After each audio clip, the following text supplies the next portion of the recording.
So I went. That's a lovely voice crack. That was great. I'm keeping that in the recording. Yesterday I went to see The Hateful Eight, the new Quentin Tarantino film, whose tagline is like the eighth Tarantino film, even though that is demonstrably untrue, and it's called The Hateful Eight, even though at the beginning there are like nine people trapped in the cabin, and it's later revealed that there were actually 10 the whole time. But whatever, spoilers. But I liked it. I thought it was very Tarantino-y. He said after only seeing one other Tarantino film, but it was good. I loved it. Actually, it was very artsy. It was long, and I didn't mind at all. I think, Arthur's main criticism of Tarantino, he's probably gonna hate this film, by the way. His main criticism is that it is style over substance, and in this movie, I saw very little style and a whole lot more substance than I saw in that one other Tarantino movie, Pulp Fiction. Because this movie was all about, it was all about hate. It was all about hate and the different ways that hate can manifest. Hate through race and gender and a past together on different sides of a war, because this is taking place a little bit after the Civil War, and that gets brought up again. I really like the historical aspects of this film. And I don't know, I think it really dealt with that. There's really only one person in the movie who goes through any sort of character development. But I thought that one thing, it was really earned. I felt like this character, I felt this character grow. I really liked it. And, the fact that everyone else, and he's not even the main character, but the fact that everyone else in the movie just stayed in their sort of bitter, angry, ways to the very end kind of puts it all in perspective. And I thought it was just really fascinating.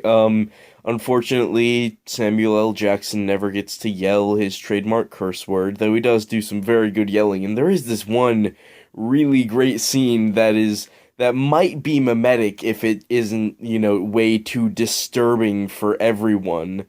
But it was pretty great. But yeah, there are some disturbing things. I am glad I did not go see this movie with my dad, like my mom suggested that I do. No, instead I just went to see the movie by myself in the Cinemark theaters, and I was I realized that they redid the theater. The real star of the film was the reclining padded seats that I got to sit in for $5 because it was like a discount Tuesday, so for $5 I got to sit in the front middle row where like in a reclining padded seat for like a 3 hour movie, which was nice. Also, like Arthur, I'm gonna give you like a list and my thoughts of the movies I saw last year. But since I only saw about 12 movies, I'm gonna like give you 2 second opinions on all of them. So first, the movies that came out in 2014, but I only saw in 2015, were Selma and Exodus: Gods and Kings. Selma was really excellent. It was amazing. You should all go see it.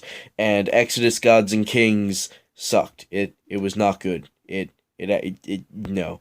Let's see. I also saw Kingsman: The Secret Service, which was also really good. Go see it.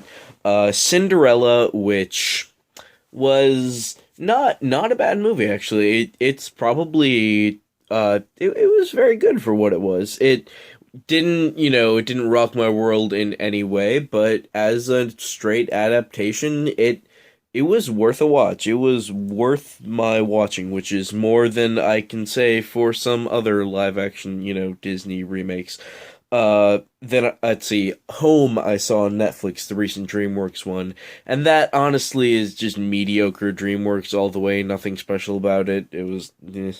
Avengers: Age of Ultron I saw, which was pretty good, liked it. Mad Max: Fury Road, which was excellent and beautiful and so cinematic, and it's like this is what action should be.